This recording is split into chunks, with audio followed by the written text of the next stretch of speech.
Yeah, he just went by me. Come on, get over. God. On a busy afternoon on an American interstate highway, police officers received multiple reports of a vehicle traveling the wrong direction in high-speed traffic lanes, directly into the path of oncoming semi-trucks and passenger vehicles. What began as a routine patrol shift instantly became a life or death rescue operation. The responding officer had seconds to make a decision that would determine whether multiple people lived or died that day. This footage obtained through public records request documents, one of the most dangerous situations law enforcement can face, stopping a wrong-way driver before catastrophe strikes. The actions taken and decisions made will be analyzed through the lens of constitutional law officer safety protocols and the use of force standards established by the United States Supreme Court. The Bodycam footage begins with the officer already aware of the emergency. Notice his immediate activation of emergency lights and siren. Under the emergency vehicle operation standards present in all 50 states, law enforcement officers are authorized to exceed posted speed limits and navigate contrary to normal traffic patterns when responding to life-threatening situations. This authority, however, comes with the responsibility to balance the urgency of response against the risk created by the emergency operation itself. The officer here is facing what traffic safety experts classify as one of the deadliest highway hazards, a wrong-way driver on a controlled access interstate. Statistical analysis by the National Transportation Safety Board shows that wrong-way collisions, while representing less than 3% of highway accidents, account for approximately 12% of all highway fatalities due to the high-speed head-on nature of these crashes. The officer is now positioning his patrol vehicle to intercept. This maneuver is extraordinarily dangerous. The officer must drive in the same wrong-way direction to reach the subject vehicle while avoiding the legitimate traffic traveling at highway speeds in the correct lanes. Notice the semi-trucks passing just feet away. The closing speed between a wrong-way vehicle and legitimate traffic on an interstate can exceed 150 miles per hour, leaving virtually no reaction time for collision avoidance. The officer's goal is to either force the wrong-way driver to stop or to position his own vehicle as a physical barrier between the wrong-way driver and oncoming traffic. This technique places the officer's own life at risk, but represents the most effective intervention to prevent multiple civilian fatalities. The Supreme Court's decision in Scott v. Harris, a 2007 case involving high-speed pursuit tactics, established that officers may take significant risks with a fleeing suspect's safety when that suspect's actions pose an immediate threat to the public. The wrong-way vehicle has stopped, but notice its position. The car is straddling the travel lane and shoulder, still presenting a collision hazard to approaching traffic. The officer exits his vehicle immediately and runs toward the driver.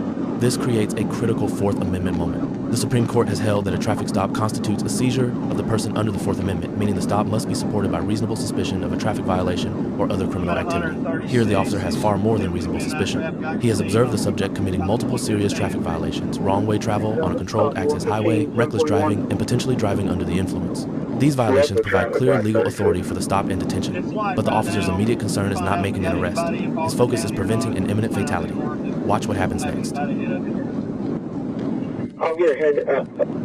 I'll make sure no problem. Got 2-8 and over. He's passing on the shoulder, 116. The officer's commands are clear and urgent: get out of the car. The driver is not complying immediately. Notice the officer's assessment in this moment. The vehicle is still partially blocking the traffic lane. Every second this continues increases the risk of a high-speed collision with this vehicle and everyone near it. The officer makes a tactical decision: he will physically extract the driver from the vehicle. Under the emergency doctrine recognized in all jurisdictions, officers may use reasonable force to prevent imminent death or serious bodily injury, even when the person being moved has not committed a crime or may be a victim rather than a suspect. The legal standard here comes from Graham versus Connor. The reasonableness of the officer's actions must be judged from the perspective of a reasonable officer on the scene, not with 20/20 hindsight. A reasonable officer in this position would conclude that leaving this driver in a vehicle that is stopped in active highway traffic creates an unacceptable risk of death. I'm at 140, just going under the 117. Pamper County and 2-8 are aware as well. The extraction is not gentle, but it is necessary and lawful. The driver is moved from the immediate danger zone to the shoulder of the highway. This use of force will be evaluated under Graham versus Connor's 3-factor test. First factor, the severity of the crime at issue. Wrong-way highway driving is an extremely serious violation that directly threatens multiple lives. Second factor, whether the suspect poses an immediate threat to officer or public safety. Here, the answer is clearly yes. The vehicle's position in traffic creates ongoing danger. Third factor, whether the subject is actively resisting or attempting to evade. The driver is not aggressively fighting, but is failing to comply with urgent commands during an emergency. All 3 Graham factors support the officer's use of physical force to remove the driver from danger. second officer now arriving to assist with securing the driver and managing the vehicle. With the driver secured, the officers now face the secondary problem, removing the vehicle from the active roadway. This proves complicated when they discover the vehicle has a manual transmission and the driver cannot or will not explain how to operate it properly. Notice the officer's priorities. Officer 1 maintains control of the detained driver, while Officer 2, identified as Joe, attempts to move the vehicle to safety. This division of labor reflects sound tactical practice. The primary officer maintains eyes on the subject, while the assisting officer addresses the mechanical problem. The manual transmission creates an unexpected complication. Officers receive extensive training in emergency vehicle operation, but are not necessarily trained to operate every type of transmission under stress conditions. Watch as the assisting officer works to move the vehicle, attempting to prevent it from stalling while navigating highway traffic. The immediate emergency is now resolved. The vehicle is off the roadway and the driver is detained in a position of safety. The officer can now transition from emergency intervention to criminal investigation. His first question establishes the critical fact: does this driver understand what just happened? The officer asks directly, do you realize you're driving the wrong way down an interstate full of semi-trucks? This question serves multiple investigative purposes. First, it assesses the driver's mental state and awareness. Second, it begins to establish whether this was intentional reckless driving or the result of confusion, impairment, or medical emergency. The driver's response is key. He mentions something about the vehicle getting stuck. This suggests mechanical malfunction rather than intentional wrong-way travel. However, the explanation is incomplete and does not address the fundamental question: how did he enter the highway traveling in the wrong direction? The officer is now conducting a standard investigation following a traffic stop. Under Pennsylvania versus Mimms, decided in 1977, officers may order drivers and passengers out of vehicles during lawful traffic stops. The Supreme Court held that this minor intrusion on personal liberty is justified by concerns for officer safety. Here, the driver is already out of the vehicle due to the emergency extraction, so Mimms is satisfied. The officer requests a driver's license, which is standard procedure in any traffic investigation. The driver provides personal background information. Originally from Rochester, New York, now living in Daphne, Alabama, has 3 children. This biographical information helps the officer assess the driver's mental clarity and ability to communicate. The driver is speaking coherently and providing specific details about his family. This suggests he is not suffering from acute medical emergency or severe impairment, though it does not rule out substance influence. The investigation continues methodically. The officer is now searching the vehicle for the driver's license and registration. This search is legally permissible under several doctrines. First, as part of a lawful traffic stop, officers may examine documents necessary to verify the driver's identity and the vehicle's registration. Second, under the automobile exception to the warrant requirement established in Carroll versus United States in 1925, officers may search vehicles when they have probable cause to believe the vehicle contains evidence of a crime. Here, the officer is searching for basic identification, which is certainly relevant to the investigation of reckless driving and potential DUI. Notice also that the officer secures the vehicle's keys. This prevents the driver from attempting to re-enter the vehicle and continue driving, which would create a renewed public safety threat. The officer's actions remain focused on 2 goals: investigating potential criminal violations and ensuring continued safety of all persons involved. Multiple officers are now on scene, which allows for better coordination of the investigation and traffic control. The officers discuss whether there are witnesses to the initial wrong-way driving. Witness testimony can be crucial in reconstructing how this incident began and in establishing the driver's behavior before police contact. Notice one officer mentions that someone may have been following the wrong-way driver, though this is not confirmed. The primary officer asks the driver directly about alcohol consumption. The driver denies drinking, stating, "No, I don't drink at all." This denial is important but not conclusive. Officers are trained to assess impairment through multiple factors: odor of alcohol, slurred speech, bloodshot eyes, unsteady gait, and performance on standardized field sobriety tests. A verbal denial by itself is insufficient to clear someone of suspicion when the driving behavior has been this extreme. The officer must continue his investigation to determine if chemical impairment, medical emergency, or some other factor explains the wrong way driving. The immediate crisis has passed and the officers are now debriefing. This is normal human behavior after a high-stress, life-threatening situation. The officers are verbalizing to each other what just occurred, processing the adrenaline response that accompanies emergency police work. One officer remarks that this was an extremely dangerous situation, using colorful language that reflects the genuine fear of how close this came to catastrophe. This moment is important for understanding the human element of policing. These officers just prevented what could have been a mass casualty traffic accident. Their actions, from emergency intervention through physical extraction to securing the scene, were performed under extreme time pressure, with multiple lives hanging in the balance. The post-incident conversation helps them process that stress. Meanwhile, the investigation of the driver continues. The officers must still determine whether to file criminal charges and what those charges should be. The administrative phase of the incident is now underway. Officers are coordinating with dispatch and other units to document exactly what occurred. This documentation is crucial for multiple reasons. First, it creates the official record for any criminal prosecution. Second, it protects the officers by memorializing their actions and the justification for those actions. Third, it provides data for traffic safety analysis and police training purposes. The officers discussed details of how the pursuit began and which routes were involved. They mentioned specific highway numbers and locations. This geographic information helps establish jurisdiction for prosecution and identifies which law enforcement agencies may need to be involved in the investigation. Notice that throughout this process, the driver remains cooperative and is not being subjected to any additional force or restraint. Once the immediate danger passed and the driver was secured, the officers returned to standard professional law enforcement procedures. This demonstrates appropriate use of force. Force was employed when necessary to prevent imminent harm and was discontinued when the emergency resolved. As this footage concludes, the investigation is ongoing. The driver will be evaluated for signs of impairment, though no conclusive evidence of intoxication has been captured on this body cam excerpt. He will likely face charges of reckless driving at minimum and potentially DUI, pending the results of chemical testing. The legal outcome of this case is not available in public records at the time of this analysis. What is clear from the footage is that the responding officer made decisions consistent with established law, sound tactics, and reasonable use of force under emergency circumstances. He recognized an imminent threat to public safety, took decisive action to eliminate that threat, used physical force only to the extent necessary to prevent death or serious injury, and then transitioned to standard investigative procedures once the emergency resolved. This incident serves as an example of the split-second decision-making required in emergency police work and the legal framework that governs those decisions. Understanding the law that applies to police use of force helps citizens evaluate whether officers act appropriately and helps officers understand the boundaries of their authority. Based on the actions documented in this bodycam footage, the responding officer receives a grade of A. The evaluation is based on 4 criteria: legal compliance, tactical soundness, professionalism, and policy adherence. Legal compliance. The officer's actions were fully consistent with 4th Amendment standards for seizures, the emergency doctrine, and the Graham versus Connor use of force test. He had clear legal authority to stop the wrong-way driver, reasonable grounds to use physical force, given the immediate threat to life, and proper basis to detain and investigate the driver afterward. Tactical soundness. The officer demonstrated excellent decision-making under extreme pressure. He positioned his vehicle effectively, made the split-second decision to physically extract the driver from danger, and coordinated with backup to manage both the driver and the disabled vehicle. His actions directly prevented what could have been a catastrophic multi-vehicle collision. Professionalism. Despite the high-stress nature of this emergency, the officer maintained composure, communicated clearly, and treated the driver with appropriate firmness tempered by respect once the emergency concluded. Policy adherence. Based on standard law enforcement policies for emergency vehicle operation and use of force, the officer's actions appear consistent with expected procedures. This is exemplary police work under genuinely life-threatening circumstances. The driver in this incident receives a grade of D.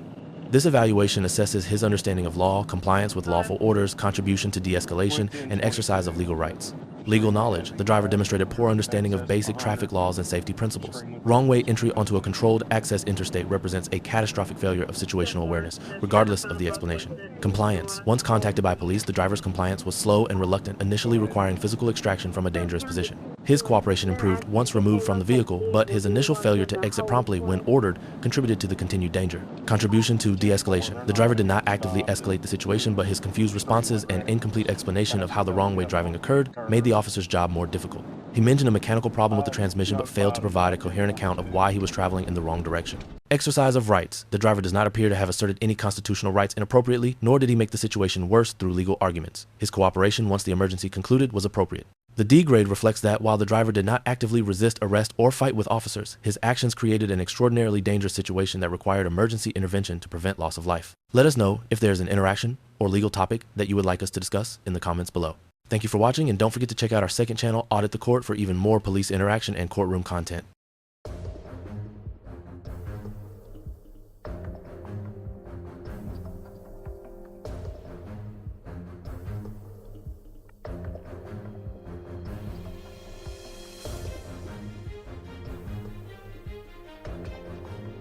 Officers must weigh the need to apprehend lawbreakers against the very real danger high-speed chases pose to everyone on the road. On an unspecified date, officers in Texas initiated a pursuit of a motorcyclist traveling at speeds exceeding 100 miles per hour. What followed was a 12-minute chase that would test the limits of pursuit policy and push multiple law enforcement agencies to their operational boundaries. The footage you are about to see raises critical questions about when the risks of a pursuit outweigh the benefits of immediate apprehension. This analysis examines the legal standards, tactical decisions, and constitutional principles that govern these life and death situations. The pursuit begins with officers spotting a motorcycle traveling at what they describe as racing speeds. The primary pursuing officer, identified as Unit 36, attempts to position himself for a traffic stop. Under Texas law, officers have authority to initiate traffic stops for observed violations. Once a driver fails to yield and flees, the situation transforms from a simple traffic stop into a pursuit scenario, triggering a completely different set of legal and tactical considerations. Notice the officer's immediate communication with dispatch, a critical safety protocol. Modern pursuit policies universally require officers to notify communications immediately upon pursuit initiation, providing continuous updates on speed, direction, and traffic conditions. The motorcyclist's speed and the officer's pursuit velocity begin escalating rapidly. At this early stage of the pursuit, several legal factors favor continuation. First, the severity of the traffic violation is significant. Speeds exceeding 100 miles per hour represent serious criminal conduct, not merely a minor infraction. Second, the motorcyclist's deliberate flight suggests consciousness of guilt and potentially more serious underlying offenses. Third, traffic conditions, while present, appear manageable at this initial stage. The motorcyclist begins engaging in what law enforcement classifies as extremely reckless behavior, passing vehicles on the highway shoulder. This conduct elevates the legal justification for the pursuit. The Supreme Court addressed similar situations in Scott v. Harris, where a fleeing suspect's dangerous driving created substantial risk to innocent motorists. The court held that when a suspect's flight poses actual and imminent threat to public safety, officers have greater latitude to continue pursuit and even use force to terminate the chase. In Scott v. Harris, decided in 2007, the United States Supreme Court established that officers attempting to stop dangerous fleeing suspects are not violating the Fourth Amendment, even when their actions place the fleeing motorist at risk. The court emphasized a crucial point. The fleeing suspect, not the police, bears primary responsibility for creating the dangerous situation. However, this does not give officers unlimited authority. The pursuit must still be objectively reasonable under all circumstances. Unit 36 reports speeds of 130 to 140 miles per hour. At these velocities, the physics of vehicle control become critical. A motorcycle at 140 miles per hour covers more than 200 feet per second. This leaves minimal reaction time for the rider to respond to traffic obstacles or road hazards. For the pursuing officer in a patrol vehicle, stopping distances extend to over 600 feet, assuming perfect conditions and immediate brake application. At this point, proper pursuit protocol becomes evident. A supervisor acknowledges the pursuit and begins active monitoring. This supervisory oversight is not merely suggested practice, it is mandated by virtually all modern law enforcement pursuit policies. The supervisor's role includes continuous assessment of whether the pursuit should continue, consideration of alternative tactics, and authority to terminate at any moment if risks become excessive. Traffic conditions begin deteriorating, introducing the central tension in pursuit policy. National standards for vehicle pursuits universally identify traffic volume as a critical termination factor. The legal question is not whether the suspect is breaking the law, that is obvious. The question is whether the danger created by continuing the pursuit exceeds the danger of allowing the suspect to escape. This is the calculation officers and supervisors must make continuously throughout any pursuit. The pursuit crosses jurisdictional boundaries, requiring coordination between multiple agencies. This jurisdictional transition presents both operational and legal considerations. While officers generally have authority to continue pursuit across county lines, especially for serious offenses, multi-jurisdictional pursuits add complexity to command and control. Different agencies may have different pursuit policies, and responsibility for decision-making must be clearly established. The motorcyclist identification is refined through observation, black motorcycle, white male, gray shirt, black pants. This identification becomes legally significant because it may provide an alternative to continuing the dangerous pursuit. If officers can identify the suspect sufficiently to locate him later, many pursuit policies require termination, allowing apprehension through investigation rather than immediate capture at excessive risk. Dispatch requests continuous updates on two critical factors: speed and traffic conditions. These are not casual inquiries. They represent the two primary variables in the risk assessment equation. Notice the officer's response indicates traffic is cooperating, moving aside upon seeing emergency lights. However, this cooperation only partially mitigates risk. At 140 miles per hour, even cooperative traffic presents substantial danger. Additional law enforcement agencies become aware of and coordinate for the pursuit. This multi-agency coordination reflects best practices, but also highlights the escalating resource commitment. Several patrol units are now involved with officers positioned along the anticipated route. The cumulative risk exposure increases with each additional vehicle operating under emergency conditions. A critical moment occurs, the officer acknowledges the motorcycle is traveling faster than the patrol vehicle can safely sustain. The officer was unable to obtain license plate information, limiting identification options. Most pursuit policies identify loss of visual contact as a strong indicator for termination. If officers cannot maintain reasonable proximity to the suspect vehicle, the pursuit's effectiveness diminishes while risks remain constant or increase. Other units provide intelligence on the motorcycle's position ahead. This coordination demonstrates effective pursuit tactics when direct visual contact is challenged. However, this also illustrates a potential policy concern: officers continuing pursuit based on radio information rather than direct observation. Many restrictive policies require the primary pursuing officer to maintain continuous visual contact, with loss of sight triggering immediate termination. The pursuit fully enters Parker County jurisdiction, with the motorcyclist maintaining speeds estimated at 150 miles per hour while continuing to pass traffic illegally on the highway shoulder. At this speed, the motorcyclist is covering approximately 220 feet every second. To put this in perspective, that is the length of a football field, including both end zones, every 1.3 seconds. The physics involved make any sudden obstacle essentially unavoidable. The motorcycle exits at Highway 124, then appears to re-enter the highway. This maneuver creates tactical uncertainty.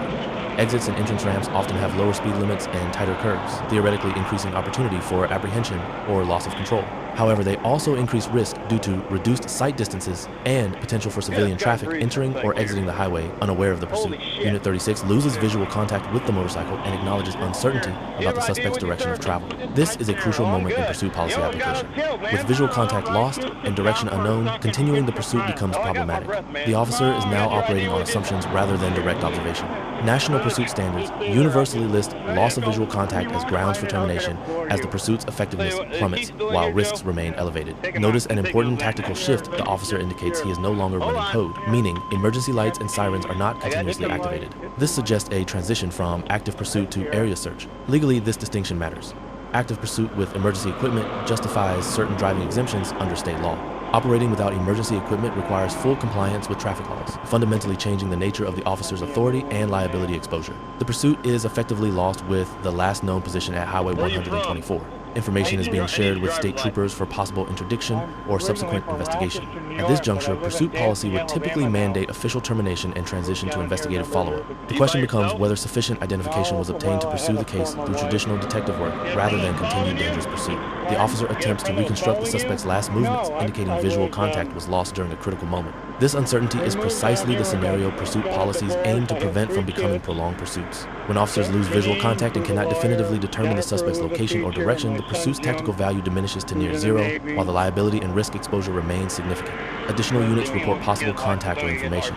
Another officer indicates speeds excess of 100 miles per hour and mentions marking a location. This suggests the possibility of the motorcycle being relocated or an investigation continuing. However, the fragmented nature of these communications also demonstrates the challenges of coordinating a multi-unit, multi-jurisdictional pursuit across a large geographic area. Communication fragments suggest evolving situation with intelligence about the motorcycle's possible location and direction.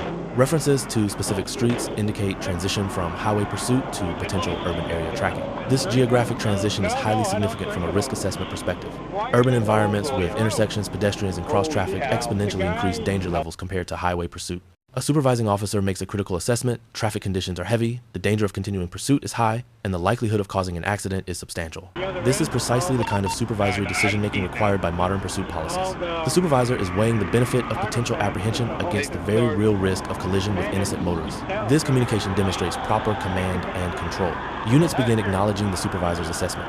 Reference to gravel, road, and remote location indicates how widely dispersed the pursuit has become geographically. Multiple officers in multiple locations, some on highways, some on rural roads, all attempting to locate or intercept a single motorcycle that has proven extremely elusive. This geographic dispersion itself demonstrates why continuation may be unwise. Law enforcement resources are scattered over a large area, with decreasing likelihood of successful apprehension. The pursuit is officially terminated with a 1022 status. The terminating officer clearly articulates the reasons extremely heavy traffic speeds in excess of 100 miles per hour and extremely reckless driving behavior. The phrase, "they're not gonna get it stopped," reflects a realistic tactical assessment that successful apprehension is unlikely and continued pursuit creates unacceptable risk. This is the correct application of pursuit policy. Following termination, standard procedure requires documentation of the pursuit, including all relevant factors: duration, maximum speeds, traffic conditions, reason for termination, and any identifying information obtained. This documentation serves multiple purposes: internal review, training analysis, policy evaluation, and potential legal proceedings if the suspect is later identified and charged. The decision to terminate, while disappointing from an apprehension standpoint, reflects professional judgment prioritizing public safety. This pursuit illustrates the complex decision-making required in high-speed chase scenarios. Under the legal framework established by Scott v. Harris, officers have significant authority to pursue dangerous fleeing suspects. However, that authority is not unlimited. The Supreme Court's holding that pursuits do not violate the Fourth Amendment applies when officers are attempting to stop suspects whose conduct threatens innocent bystanders. But the court's analysis assumes the pursuit itself is reasonable under the circumstances. Modern pursuit policies recognize that sometimes the pursuit itself becomes the primary danger. When traffic conditions deteriorate, speeds become extreme, and the likelihood of safe apprehension diminishes, the calculus shifts. The termination decision in this case reflects that shift. By choosing to end the pursuit rather than continuing into heavy traffic at speeds exceeding 100 miles per hour, the supervising officer made the choice that pursuit policies demand putting public safety first. In evaluating this incident, we assign the following grades.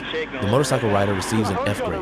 Fleeing from police at extreme speeds, passing vehicles on the shoulder, crossing double yellow lines and curves, and creating sustained danger to the public represents egregious criminal conduct deserving the lowest possible assessment. The primary pursuing officer, Unit 36, receives a B+ grade.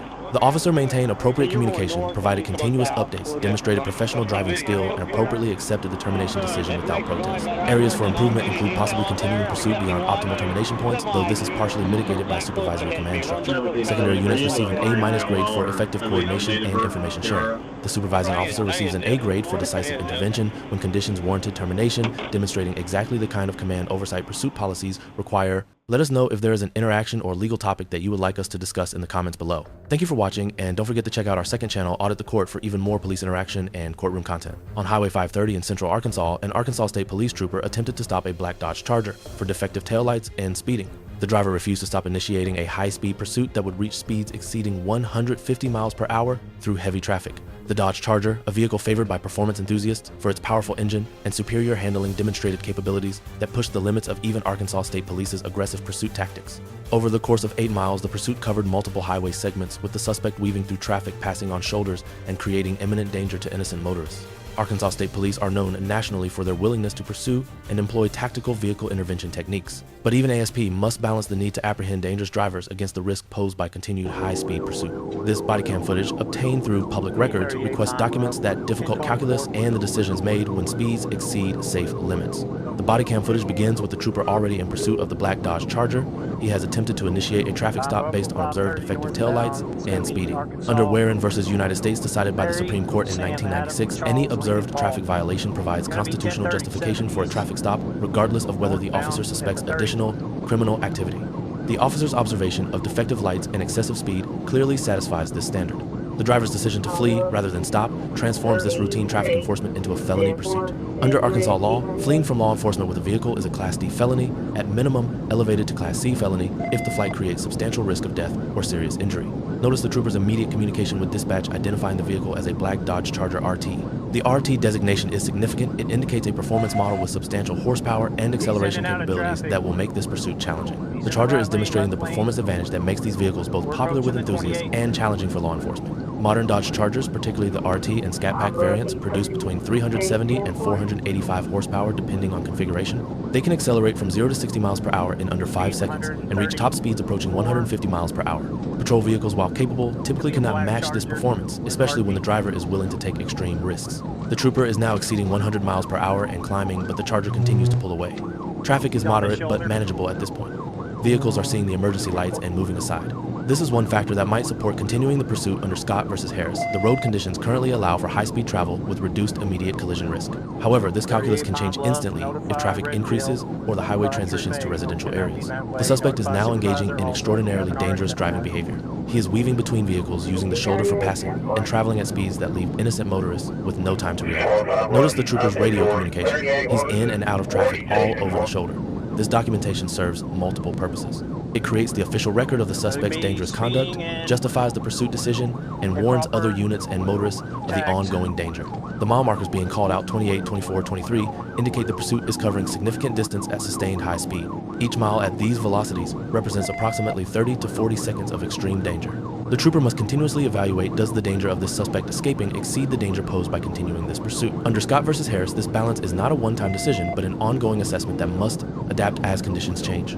The trooper reports his speed at 134 miles per hour and estimates the Charger is traveling well over 150. At these speeds, the physics of vehicle operation become extreme. Reaction time is measured in fractions of a second. Stopping distances exceed the length of 3 football fields. A tire blowout or mechanical failure at this speed is almost certainly fatal. Notice the trooper's comment. Traffic's giving me trouble. The traffic conditions are deteriorating from the perspective of safe pursuit. More vehicles are present, creating obstacles and increasing the risk that an innocent motorist will be struck. This is a critical inflection point. The Scott v. Harris analysis asks whether the danger to the public from the pursuit itself now exceeds the danger from allowing the suspect to escape. Supervisors are now monitoring this pursuit via radio. Modern pursuit policies recognize that officers in the heat of pursuit experience tunnel vision and adrenaline responses that can impair objective judgment. Supervisory oversight provides a more detached risk assessment. The pursuit is now approaching the town of Bryant, Arkansas, and traffic density is increasing significantly. The trooper reports that traffic is slowing down the Charger somewhat, but this is a double-edged development. While the reduced speed differential might seem safer, it also means more vehicles are present in the pursuit corridor. Each car represents a potential collision. Each driver is an innocent person who did not choose to be involved in this high-speed chase. The fundamental problem with vehicle pursuits is that they inevitably endanger the very people law enforcement is sworn to protect. The The Supreme Court addressed this in Scott v. Harris, acknowledging the difficult balance but ultimately holding that suspects who drive recklessly while fleeing pose sufficient danger to justify pursuit-related risks. However, as traffic continues to increase and the pursuit approaches residential areas, that balance shifts. The question is no longer is pursuit justified, but rather is continued pursuit justified given changing conditions. The trooper's commentary is revealing. He's still a little ways out in front of me. I'm just keeping a good eyesight on him.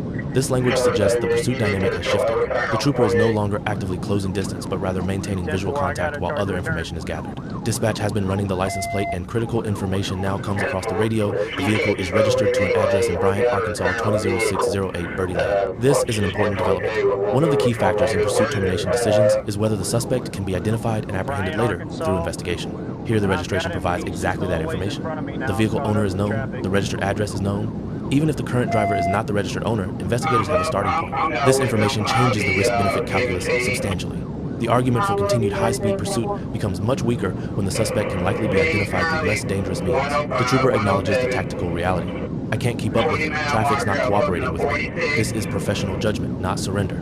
He recognizes that the charger's performance advantage combined with the driver's willingness to take extreme risks and the heavy traffic impeding the patrol vehicle make apprehension through continued pursuit unlikely. The supervisor can be heard on the radio discussing the situation. This is exactly the kind of oversight that modern pursuit policies require. The supervisor has the benefit of a calmer perspective, is not experiencing the adrenaline of direct pursuit, and can weigh the factors more objectively. The supervisor must consider what crime has been committed, fleeing and reckless driving, serious but not violent.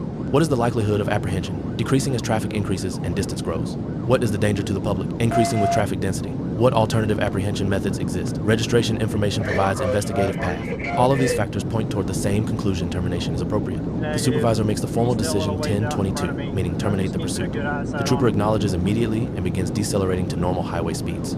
This is appropriate policy application. The pursuit covered well over 8 miles at sustained speeds of 130 to 150 plus miles per hour. The suspect's vehicle has been identified through registration. The danger to the public from continued pursuit and heavy traffic outweighs the benefit of possible apprehension. The trooper's post-termination comments reveal professional frustration, but also understanding. He just kept staying out in front, traffic wasn't cooperating. These are factual observations, not complaints.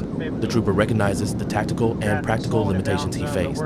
From the suspect's perspective, this pursuit was a success. He evaded immediate arrest. From law enforcement's perspective, however, the outcome is more complex. Yes, the immediate apprehension failed, but the vehicle is identified, the owner is known, and investigative follow-up can proceed safely without placing innocent lives at risk. This is often the appropriate balance in modern policing. The trooper is now documenting the incident for the official record.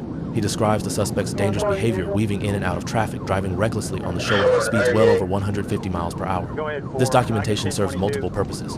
First, it supports the charges that will be filed if the suspect is identified and arrested. Under Arkansas law, the conduct described constitutes fleeing with a vehicle, a Class C or D felony depending on a specific risk assessment, plus reckless driving and multiple traffic violations. Second, the documentation justifies the trooper's pursuit decision and the supervisor's termination decision. The record will show that pursuit was initially reasonable based on the severity of the violations and the suspect's dangerous conduct, and that termination was appropriate when traffic conditions made continued pursuit too dangerous.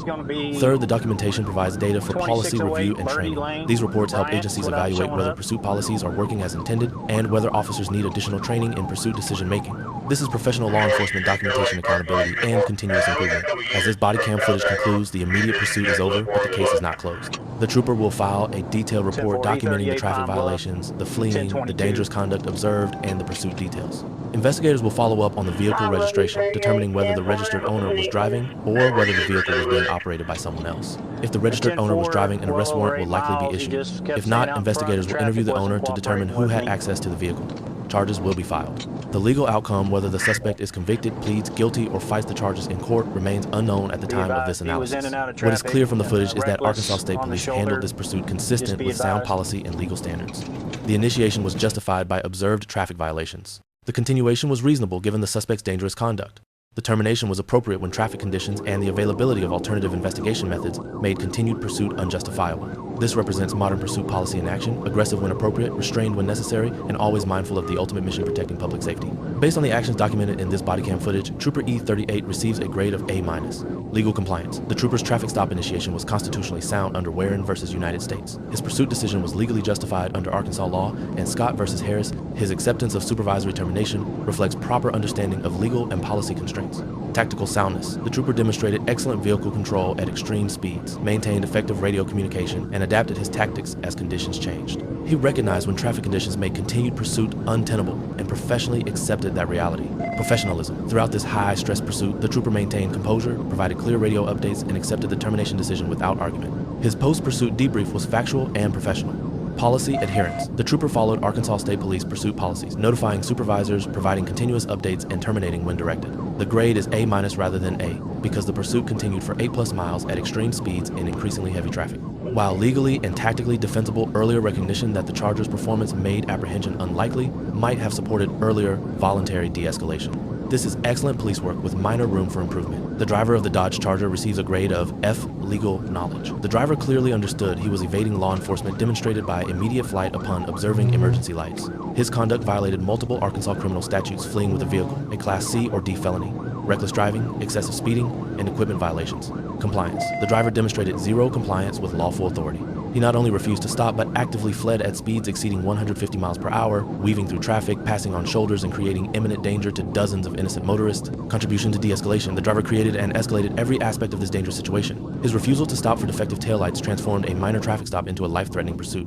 Exercise of rights. While citizens have the right to challenge traffic citations in court, they have no right to flee from police. The driver's actions were felonious, endangered lives, and deserve serious criminal prosecution. The F grade reflects that this conduct represents deliberate criminality with complete disregard for human life. If apprehended, this driver should face the full consequences of his actions, including substantial jail time and permanent license revocation. Arkansas State Police and the supervisory oversight in this incident receive a grade of A-. Supervisory involvement. A supervisor monitored the pursuit and made the appropriate termination decision when traffic conditions and registration information made continued pursuit unjustifiable. Radio coordination dispatch provided excellent support, running registration checks and maintaining communication throughout. The registration information obtained provided the critical investigative alternative that made pursuit termination reasonable. Policy framework. Arkansas State Police pursue a relatively aggressive pursuit policy, but this incident demonstrates that they also exercise appropriate restraint. The decision to terminate after 8 miles in heavy traffic shows that policy places limits on pursuit even when officers desire apprehension. Training and culture. The trooper's professional acceptance of termination suggests a command culture that supports supervisory authority and recognizes public safety as paramount. Areas for improvement. Possible earlier intervention might have terminated pursuit sooner, though the judgment call was reasonable. The grade is A- rather than A because ASP's reputation for aggressive pursuits raises questions about whether cultural factors might delay termination decisions in some cases. However, the specific incident reflects appropriate judgment and sound policy application. Let us know if there is an interaction or legal topic that you would like us to discuss in the comments below. Thank you for watching, and don't forget to check out our second channel, Audit the Court, for even more police interaction and courtroom content.